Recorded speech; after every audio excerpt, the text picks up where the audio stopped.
heathens, man. Okay?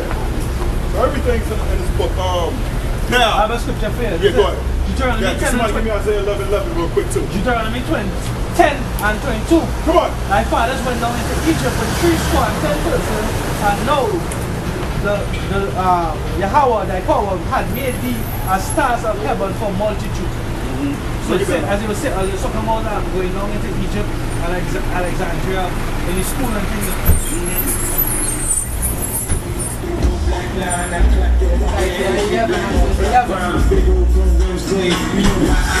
Come on, man. You know how I shine. In the trucks. Get into Isaiah, chapter 11, verse 11. And it shall come to pass in that day that the Lord shall set his hand again the second time to recover a remnant of his people, which shall be left from Assyria, and from Egypt, and from Patrus, and from Cush, and from Elam, and from Shinar, and from Hamath, and from the islands of the sea. So break it down, somebody. The Lord was scattered in 28:64. He said, and the Lord shall scatter thee among all the people from one end of the earth, even unto the other. So the scripture that here before basically just break it down, you know, all the different places where he scattered us. And like Christ said, He said, don't pay attention to faces and then this is genealogies, because you know, we out there, we everywhere. Israel is like a speckled bird. He says that in the scripture also. Easy to identify. Yes.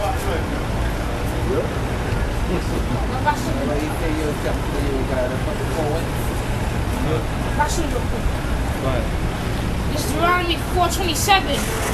It says, and the Lord shall scatter you among the nations. You should be left few in number among the heathen. Whither the Lord shall lead you.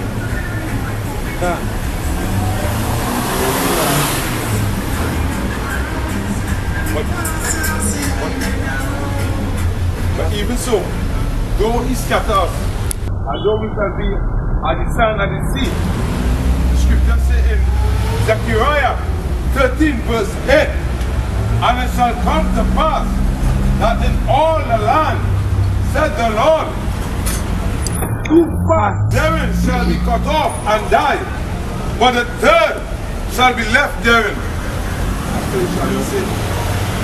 Let's see, what? 9 and 9. For lo, I will command and I will sift the house of Israel among all nations. Like a stone is sifted aside, yet shall not leave great upon the hill. But that said,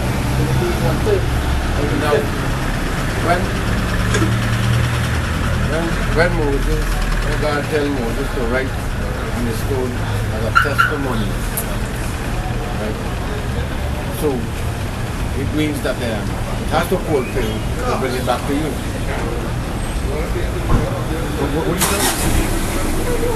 When Almighty God tell Moses, the time he must write, he go going after other gods, he must write, put in the Ark of the Covenant as a testimony. What you really mean here? As a testimony. The word testimony means go to a word testimony. Which means trying to say is not to serve what we know. You know what verse are you applying to? What verse? Chapter. I remember the boy, but it's John the chapter. Most High was on the Are they reading it? Okay. because I got to say, I'll take them kind of long to Moses didn't write. He said, Most High, tell Moses to write. Moses didn't write anything. It's the Most High through his power. I know.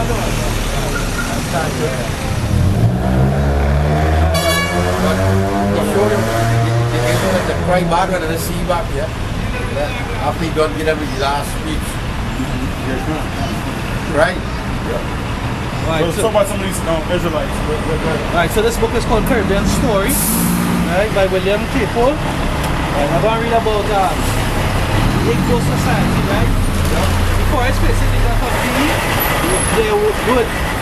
Guinea were the homes of the Idu, Ibubu, Igbo, and many others. The difficulties of travel meant how been on? Hurry up, y'all want to come and listen to us? A little closer. Give a little bit of history here. Go ahead, read that real quick. Benin, 800 kilometers east of Ashanti, the Edo. Ashantis are the Israelites, by the way.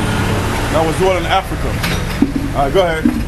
The Edo of Benin The created. Idus are Israelites.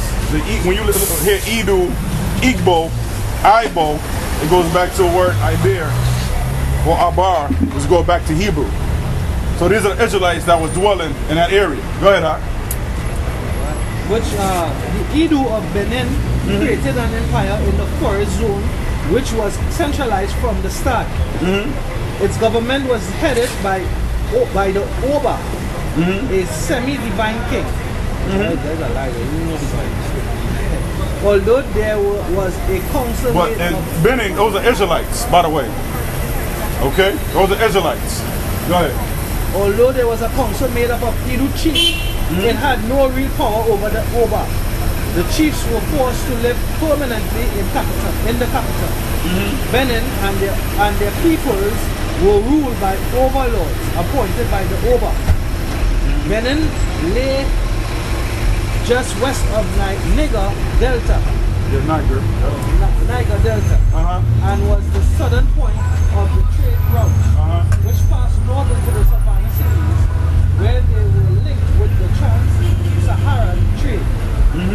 In the early days of Edo, sent large quantities of ivory, Yeah, Idus are the Israelites. Go ahead.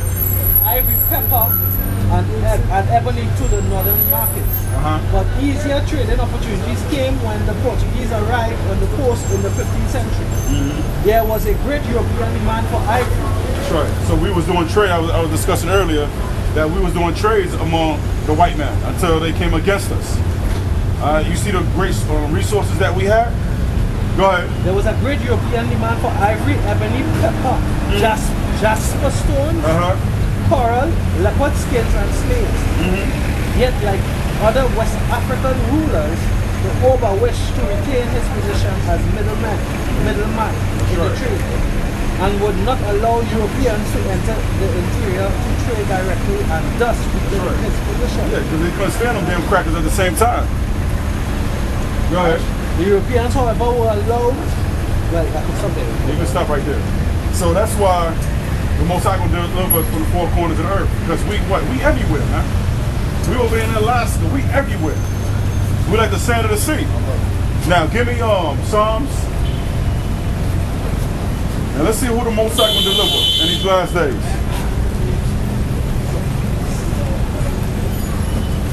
That's why Esau and these other nations hate us, man. Because we waking up our people, giving our people history. Not only the scriptures, but giving them history on top of that. That's why the white man hate us so much, man. Okay? Now let's go to Isaiah 45, 47. Somebody read that one. Isaiah 47.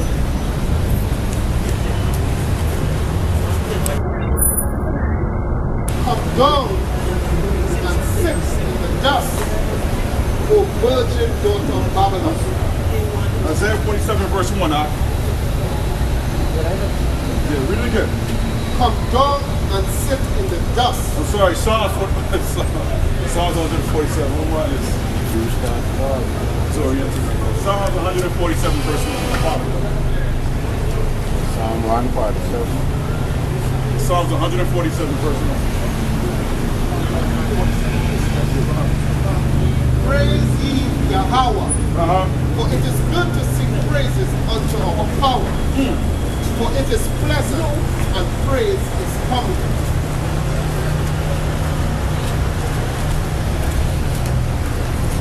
You read it. Yahweh did build up Jerusalem. Yahweh build a who? Jerusalem. He gathered together the outcasts of Israel. Nah, the Chinese. No, The who? Israel. He gathered the outcasts of Israel. That's who he gonna gather when he make his appearance. Israelites. Right? Read that again, Yahweh, who is built up Jerusalem, He gathered together the outcasts of Israel. He healed the broken in heart and bind up their wounds. That's right. So that's what he's doing right now. He's healing us. Telling them what? Who we are. That's right. You know? Now give me Psalms 14 verse 7, Malak. Psalms 14 verse 7. You got something there? Yes, let me just read it. He telleth the numbers of the stars. He calleth them all by their names. Great is our Yahweh, and of great power. His understanding is infinite. That's right. His understanding is infinite, man. Alright? Yeah. Go ahead. This is Psalm 14 and 7. Oh, that the salvation of Israel will come out of Zion. Oh, salvation will come out of what? Zion. When Yahweh bring it back. Then Ethiopia. Then Rastafari said Ethiopia. The Rastafari said Ethiopia. But that's not what the scripture says. Zion. That's right, man. Oh, that the salvation of Israel will come out of Zion when the Lord bring it back the captivity of his people.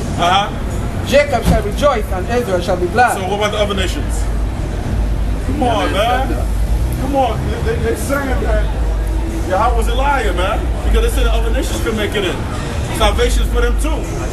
What Bible are they reading? Go ahead, huh? This is Isaiah 45 and 17. But Israel shall be saved. No, Zion means a monument. Zion means monument of God. You know, we are the monument of God. Alright? That's what it means. Go ahead. Which is Israelites. Isaiah 45 and 17. But Israel shall be saved in the Lord with an everlasting salvation. Ye shall not be ashamed nor confounded without end. Beautiful.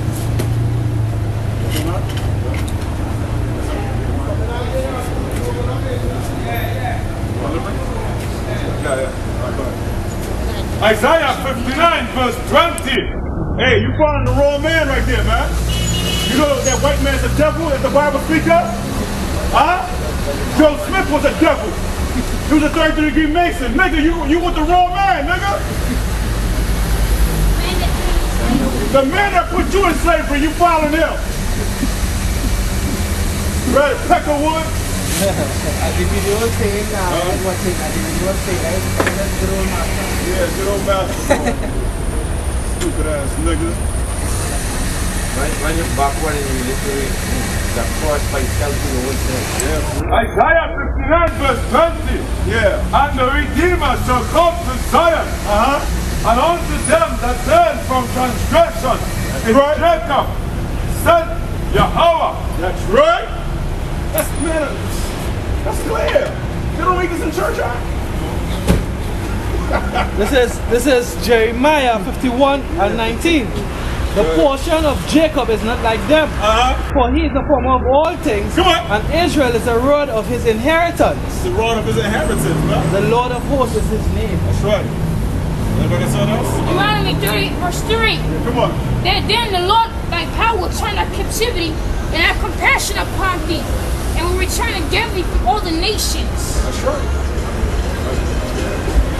This is Nehemiah, chapter 1, and 9. Remember, I beseech thee, the word that thou commandest thy servant Moses, say, if you transgress, I will scatter you abroad amongst the nations. But if you turn unto me and keep my commandments and to do them, though there were of you cast out unto the uttermost part of the heaven, yet will I gather them from thence and will bring them unto the place that I have chosen to set my name there. That's right.